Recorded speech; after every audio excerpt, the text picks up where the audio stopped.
When reporting staff costs, the report of hours template has to be submitted as an attachment. In this video, we will take a look at how to fill in this template. Start by filling in the identification section. Remember that there must be a separate template for each employee working for the project. Describe the main activities carried out by the employee during the reporting period in section 2.2.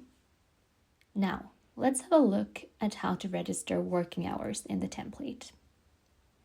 For registering working time, choose a month and a year from the drop-down menu. The month that you just chose will appear down below on the next page. Now, continue by filling in the hours the employee has worked for the project for each day of the month. If the person is not working 100% for the project, insert also hours worked for other activities in the organization. Let's say, for example, this employee has worked 6 hours for the project. In addition, the employee has also worked 2 hours with other activities in the organization. You will see the total working time on the right-hand side. Continue filling out the template in this way for each day of the month. Remember to only record productive hours. If the employee is on holiday or on sick leave, no working time is recorded for those days. When you have filled in 1 month, you will be able to add a second month down below. Remember that only a 6-month period can be recorded per template. In section 3.4, number of working hours for full-time employees of the organization, fill in the normal weekly working hours of a full-time employee for the organization, for example, 40 hours. This is the working time that any full-time employee at the organization will have. In section Contractual Working Hours, insert the weekly working hours of the specific employee that this template concerns. This is according to employment contract. For example, this person is working full-time, then it's automatically 40 hours per week. If the person is contracted to work a 50% workload, insert 20 hours per week.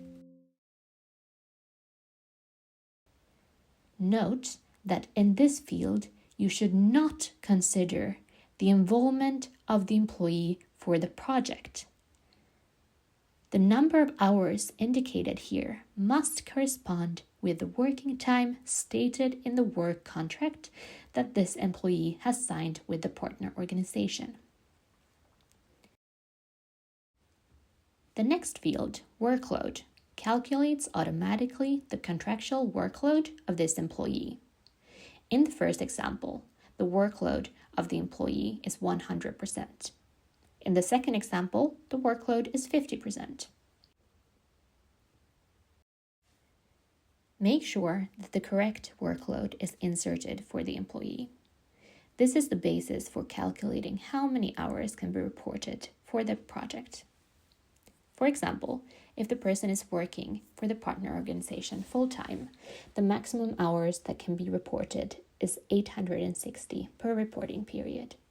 When the person is contracted to work for the partner organization with a 50% workload, the maximum hours that can be reported for one reporting period is 430. Remember to attach a copy of the work contract in GEMS when the person is reporting for the first time, or when the work contract is changed. You can see the summary of hours worked during the reporting period in the table 2.4, Summary of Hours in the Staff Reporting Period. Note that this is only an overview of registered working hours. For reporting in GEMS, the information must be taken from Table 4, Summary of Data for the Partner Report in GEMS. Make sure that you copy the figure in the column named Figure to be entered in GEMS. Remember that the report of hours employment confirmation must be signed by the employee, the supervisor, and the employer representative. Thank you for watching this instruction video. Please note that all projects are different. For more guidance, please refer to the Guide for Project Implementation or contact your contact person at the Joint Secretariat.